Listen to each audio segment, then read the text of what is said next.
Construction projects don't come much bigger than this.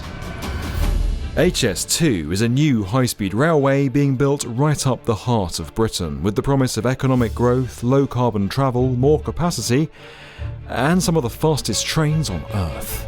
High Speed 2 is one of the world's biggest infrastructure projects. It'll start right here in the heart of London and run across through and under England's countryside to the Midlands and one day beyond. But building it is far from easy. The project has gone several times over budget and faced delays and staunch opposition. It's now known more for its setbacks and the decisions of those in power than its benefits or the incredible engineering that's going on. An idea to bring a country closer together has become divisive. HS2 will generate jobs, skills and economic growth. It is just a waste of money, a terrible waste of taxpayers' money. And that's not just a UK issue, we're seeing this everywhere. When public money is involved, the stakes get much higher, the scrutiny gets more intense. And when things go wrong, it can become difficult or even impossible to stop. So how much say do we really have over the massive projects like High Speed 2 built with our money? Can our governments ever stop once they've started? And does there come a point with these projects where they're just no longer worth it? We can now travel over land at the rate of 30 miles an hour. Think of it, ladies and gentlemen. 30 miles an hour. Euston. Departure point for 175 trains every day. We need to build new railway lines in our country. We haven't built a line north of London for 120 years. It will redefine the way we travel around our country, I'm absolutely convinced.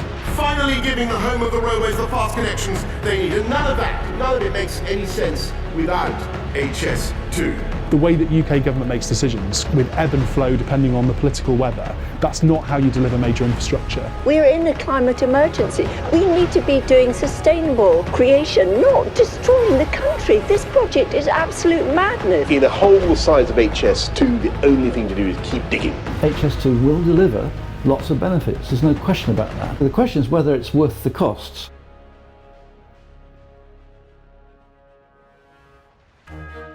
Like many countries, the UK is divided. There are big economic and social differences between the capital and the rest of the country, and there's little sign of anything changing.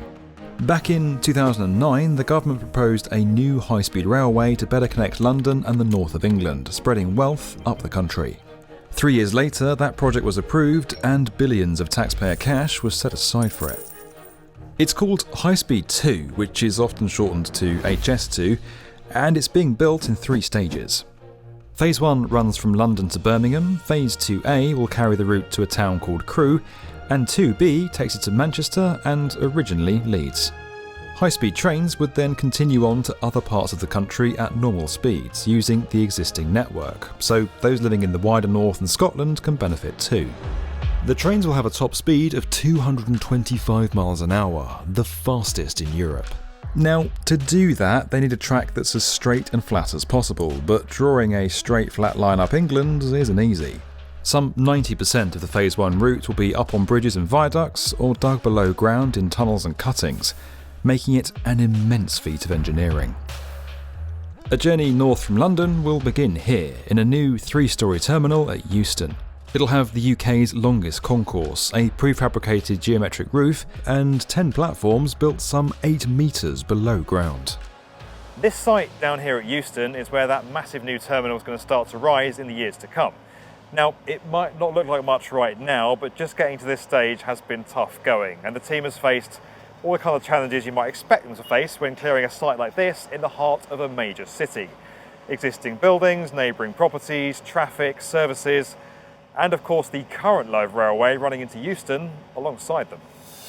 After Euston, trains will arrive at Old Oak Common, where there'll be additional links to Heathrow Airport, Wales and the South West.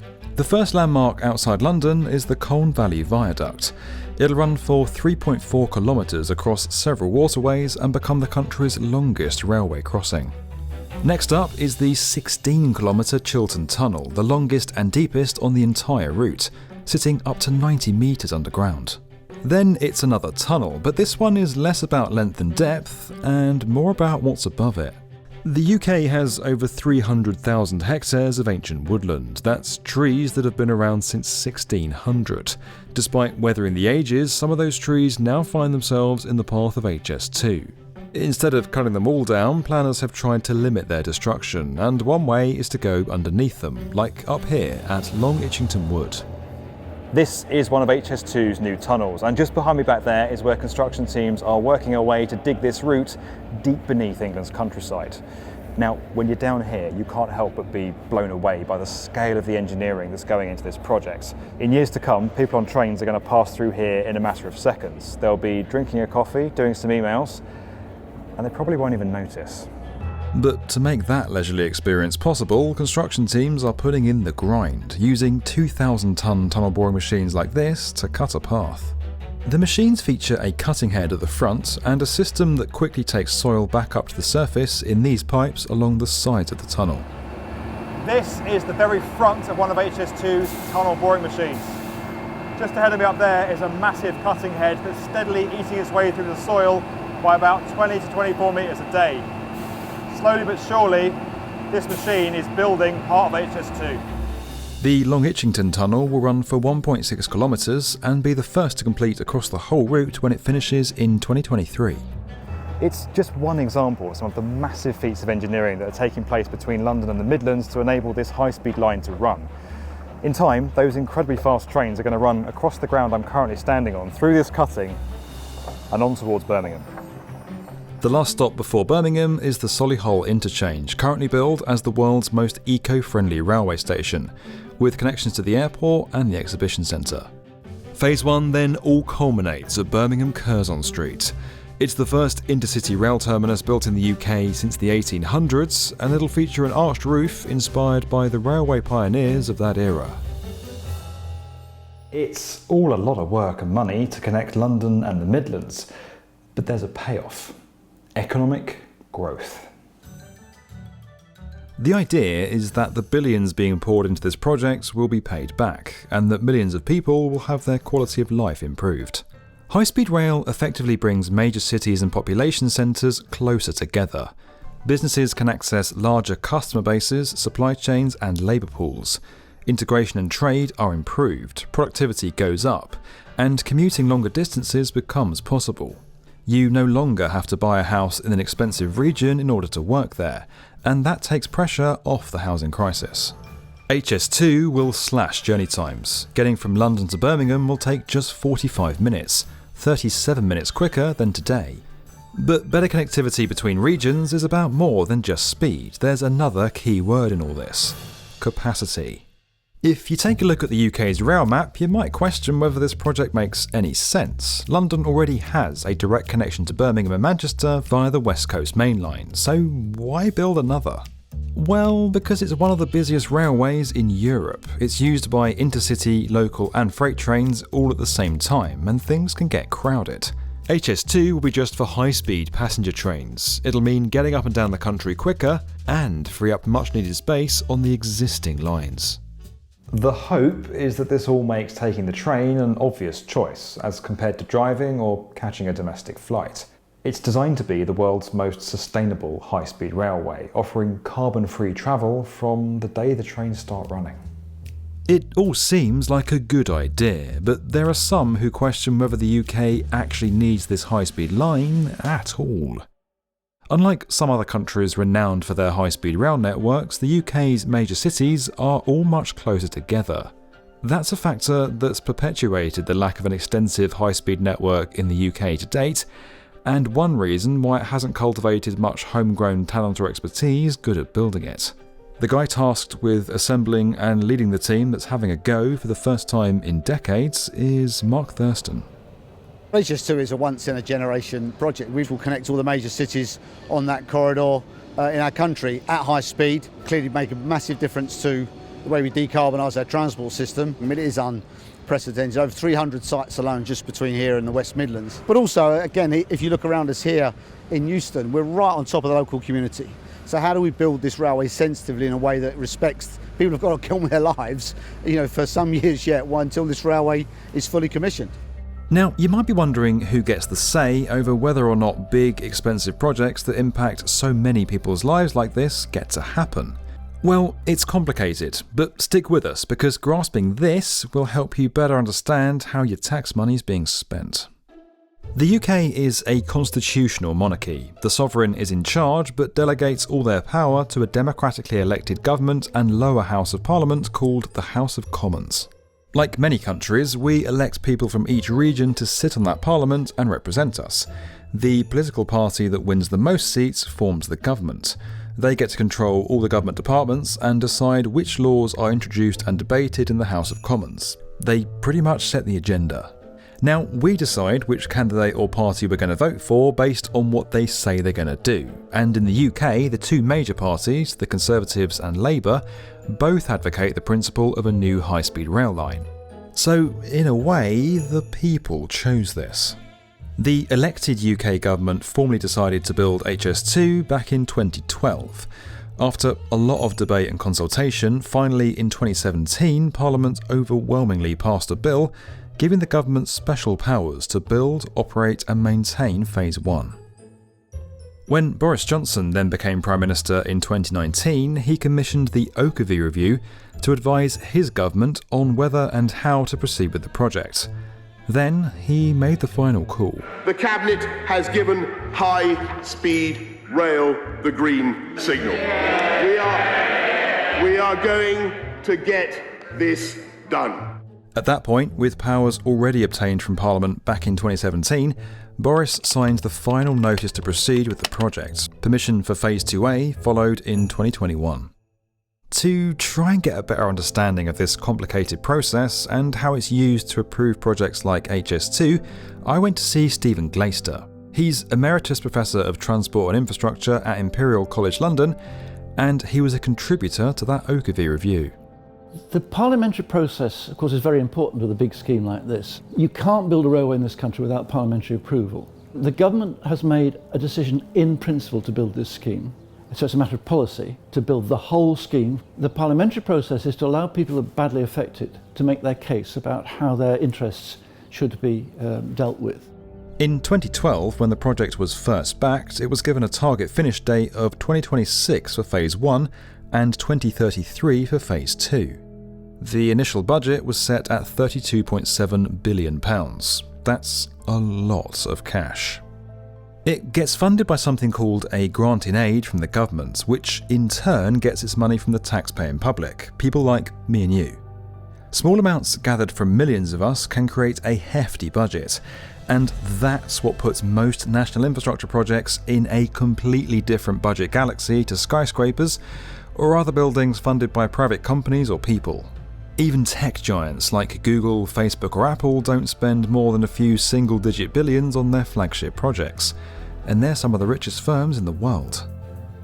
Now, you'd think that combining such a big budget with the UK's history as the birthplace of the railways would be a winning formula, but HS2 hasn't gone to plan, and public opinion now is generally far from positive. Data from May 2022 shows that only 7% of Brits strongly support HS2, compared to 19% that strongly oppose it. So what happened between the original business case when people were sold HS2 and all those benefits made it feel like a bit of a no-brainer, and today? Well, the short answer is that the ambitious dream of redefining how people travel has begun to clash hard with the realities of making it happen.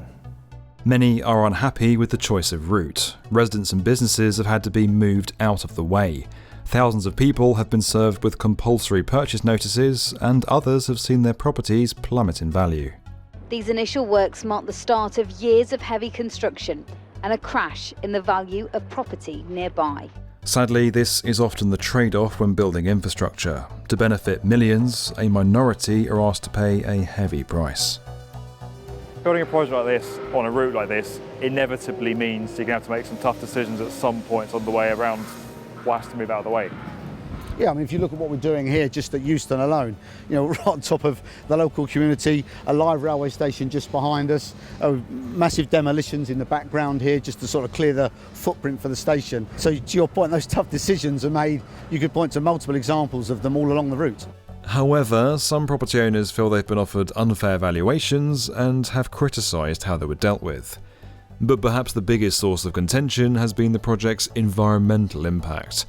Even with sections like the Long Itchington Tunnel, which aim to protect ancient woodland as much as possible, around 24 hectares will be lost on Phase 1 across 25 sites. That's around 34 football pitches. HS2 say this only amounts to the partial destruction of these habitats, and they're planting millions of new trees in return that they are responsible for maintaining. When you put point-to-point city high-speed connections in place, that has the economic effect. But to do that, we've had to be really sensitive about the impact on the natural environment. We've got a target to plant some 7 million bushes and trees along the route. We're getting close to north of 700,000 already. We're very sensitive to and it's sympathetic to that natural environment. Now, you could argue that people and businesses might, in time, adapt and move on from a difficult compulsory purchase of their land. But trees that have been around since the time of Elizabeth I aren't coming back anytime soon, and that's tough for some to swallow. The anger has boiled over into numerous protests, from sites way out in the country to the heart of the capital. In a park in front of Euston Station, some people who want HS2 stopped have set up a protest camp. There are 80,000 people here and they all walk through the open countryside here. HS2 is a concrete electrified scar that will cut them off from their access to countryside. Many also believe the project poses a huge threat to animals and other plant life, even though efforts are being made to protect species like endangered bats, and the scheme is projected to leave behind 30% more wildlife habitats than exist currently. HS2 claims it's been employing more stringent environmental standards than in many other countries building high-speed tracks. And right there, you have one of the reasons why this project, which was already pricey to begin with, is now set to become the most expensive high-speed railway in the world. That 32 billion figure from earlier was only the initial budget from 2012. After just 1 year, the estimate had risen to 42.6 billion. It then went up to 55.7 billion in 2015, and that's the number that Parliament passed the bill on in 2017. 2 years later, HS2 put the cost at around 88 billion, while in 2020, the Oakerview Review found the bill could go as high as 106 billion. Today, the government puts the cost somewhere between 72 and 98 billion pounds. And with billions more in what's called future cost pressures now being reported, that number isn't final. The current global inflation and supply chain challenges could all start to have an impact too.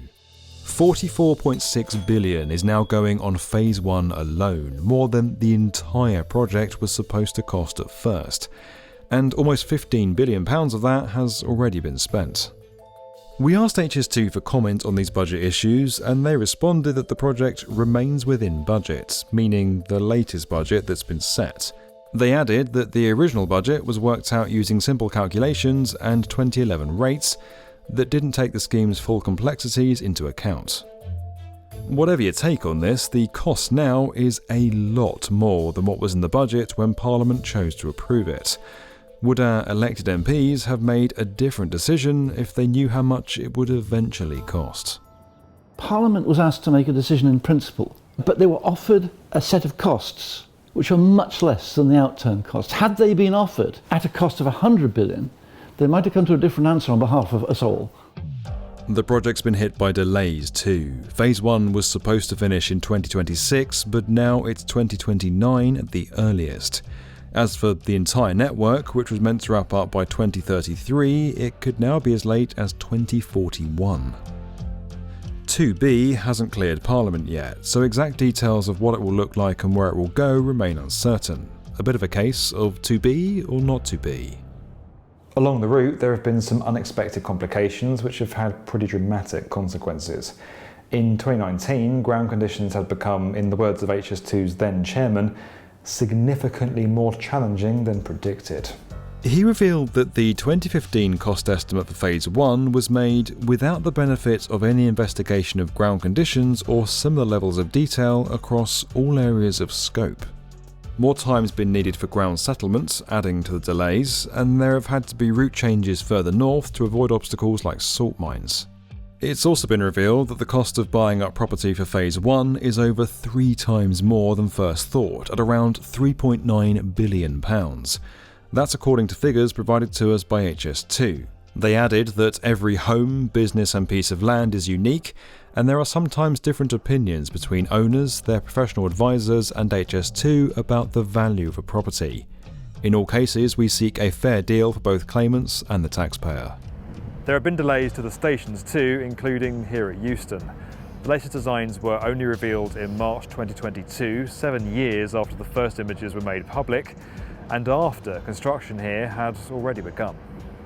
And yet, there's more. One major decision has sparked anger and disappointment in the region that was supposed to benefit most from this project. London's one of the world's top financial centres, with a higher GDP across its metropolitan area than anywhere else in Europe, and a habit of spending big on infrastructure. But many other parts of the UK, like here in Leeds, haven't seen the same levels of infrastructure and public services investment, creating a north-south divide that's only getting bigger. The north of England has long suffered with outdated transport systems, while the capital continues to get more big projects like the Elizabeth line. One of the current UK government's big pledges at the last election was to level up the whole country.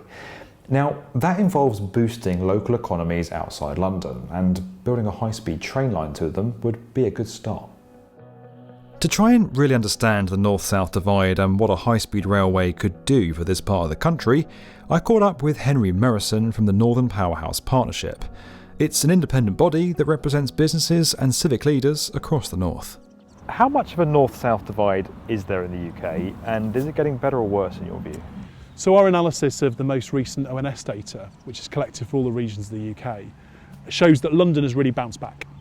And the challenge is that the rest of the country is still lagging behind. And in reality, under this current government, we're not making huge progress. It may take longer to see some of the benefits of some of the levelling up projects, but they're often too short term, not focused enough on long-term productivity, and so unlikely to yield the longer-term benefits we need economically. But this is exactly the kind of issue that HS2 was designed to fix. So now the people of the north can look forward to Phase 2B being completed and all the economic advantages it's going to bring. Then there's Northern Powerhouse Rail, another major programme of upgrades which would link with HS2 as part of a new integrated rail plan for the region. Sounds like things are looking up at last. But there's a big problem. When those costs were getting out of hand and it was decided that part of the route had to be shelved, it was the bit that runs right here to Leeds that took the hit. That route we showed earlier, going all the way up to Leeds, is no longer happening, and that Northern Powerhouse rail scheme has also been downgraded. The eastern leg of Phase 2B will now terminate near Nottingham, over 70 miles away. Trains will still be able to go further north, but only on existing non-high-speed lines. Although the intention is to get to Leeds eventually, and ideas have been put forward, nothing's been confirmed. There's just a study, which in itself is set to cost a further £100 million. The original plan, which was to deliver HS2 in full and Northern Powerhouse Rail from here through Bradford across to Manchester, is now not being delivered. So losing both with no certainty exactly over what will replace it, there's a notional promise from government of some HS2 trains coming to Leeds. Well, we don't know how frequent or what the capacity will be, so we don't really know the value of that. So we are talking to the government now about the eastern leg, certainly having travelled in around the Midlands and the north a lot on rail. You see the stark difference between the sort of frequency and regularity of services compared to London and South East. So that's, I think, where we need to sort of put our focus next, working with the Department for Transport. But that's not all of it. The project is still being scaled back, and again it's the north that's affected. Even while we were making this film, another key section connecting to the West Coast Main Line was cut. It was through here that high-speed trains would have continued on as far as Scotland. The government says it's now committed to finding the best solution to take HS2 trains to Scotland, and will explore alternatives that deliver similar benefits. There's issues to iron out in Manchester as well, like the decision to build the main station on the surface rather than underground, which has been criticised by some local officials. Currently, a journey from London to Leeds in the UK looks like this. Now, this trip is taking me 2 hours and 13 minutes. Under the original plans for HS2, that would have been dramatically cut to just 1 hour and 21 minutes. But when phase 1 completes, the difference will be just 20 minutes.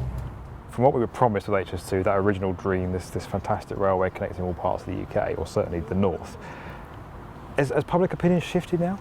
I think that the public opinion is wary of a government that isn't prepared to keep its promises to the north of England. In this country, we're entirely dependent on who the occupants of number 10 and 11 are for whether Leeds gets a mass transit system, or whether Leeds gets its HS2 station, or whether Leeds gets access to a train line that's supposedly for its own benefit. Now, that doesn't mean the north isn't getting anything at all. Billions have been spent to upgrade transport links across this region through that new integrated rail plan. But for many people up here, that doesn't make up for the loss of high-speed rail, which they were promised by the government. The integrated rail plan represented 36 billion of cuts to what had originally been promised, and that, rather than just being an economic problem, it's also a political problem for a government that claims it's levelling up. If you had to describe HS2 in a single word, what would that word be? A start. The problem is that I don't think this government intends to finish it. To their credit, those currently working for HS2 are doing their best to move on from the past and politics and just focus on constructing the railway. But despite the good job that teams on the front line are doing, it's clear that what's currently being built is a long way from what was put forward at the beginning, and there's little sign of this project ever being stopped. So is it time for a radical rethink, or does this railway now simply have to be finished, no matter the cost?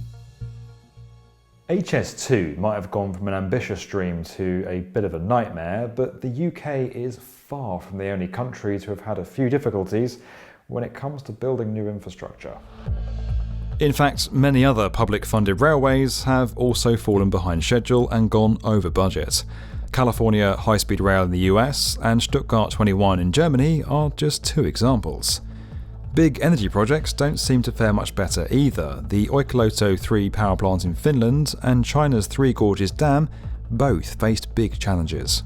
But it's not just the setbacks that feel repetitive. Infrastructure schemes like these all seem to fall back on the same vague, positive-sounding and almost unquestionable counter-argument to their problems: the promise of long-term economic gain.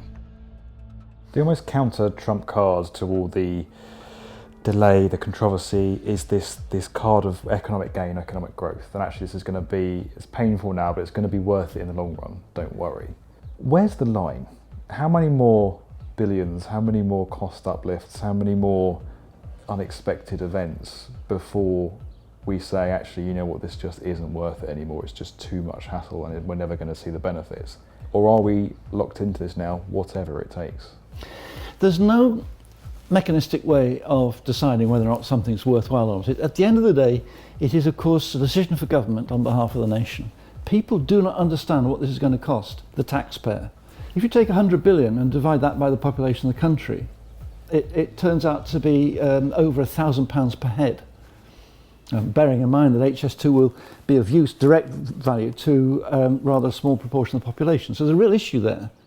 Another way of looking at that is £100 million a week, every week, for 20 years. Are there days where you question whether or not the whole thing's worth it? No, not really. Not really. I mean, you've got to believe in a project like this to do my job and all the people that work with me. You've got to believe it's an important project. So, of course, as you say, there are swings and roundabouts, and all big projects have sort of dark moments. But the highs more than outweigh the lows. Do we have to just keep going and see it through, or is there a line where we're just spending too much money and taking too much time for not enough economic gain? Well, I think ultimately that's a big question for the politicians, but let's be really clear. One of the things we did in my first sort of 18 months is reset the budget for phase 1. I inherited both the budget and the time frame, which proved to be undeliverable. But taxpayers generally can and should have confidence that we've set ourselves up now to deliver the project for the budgets we've committed to government. When done properly, the payoff of big public projects can be huge. They have the ability to shape our world and change its course. Better connectivity between countries, cleaner, more affordable energy, lifting people out of poverty, limiting the impact of natural disasters. It's all made possible by infrastructure projects. That's why so many national governments look to schemes like this and approve them despite their financial, social and environmental costs. Infrastructure has the potential to make a big lasting impact and enable countless other aspects of our societies, all with the added benefit of creating something very tangible and quite literally concrete to show voters. But the bigger the rewards, the bigger the risks and the costs. The stakes all round get much higher and everything becomes magnified. Yes, things go wrong in other parts of construction. We've seen unfinished skyscrapers, which usually happens when private developers run out of cash. But when it's public money that's on the line, that word unfinished becomes unthinkable. I do think that there's a problem in the British system, and maybe in other countries too, whereby governments get committed to a controversial idea, and because it's controversial, they make firm promises. And then if it turns out on further investigation not to be such a good idea, they defend the idea rather than being able to review it. I've said many times, this project divides opinion. It draws a huge amount of public money, it's disruptive, it takes a long time, and people struggle sometimes to justify the investment in it. But of course, those railways that invested in high-speed rail have never regretted it. Britain's High Speed 2 is a potent reminder of the power of infrastructure. It shows us once again what the construction industry can do and the impact it can have on so much of our lives. The teams pulling off the extraordinary feats of engineering to create this railway are quite literally writing this country's next chapter into its land.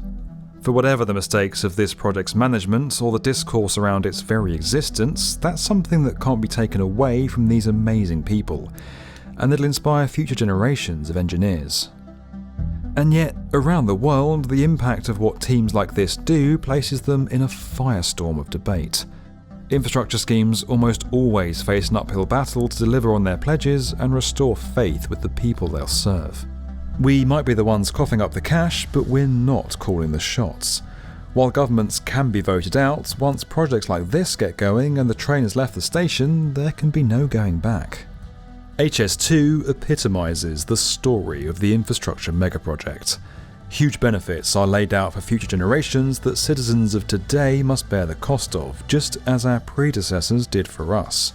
The promise of a bigger prize ahead is used to counter painful issues and becomes the lens we see them through.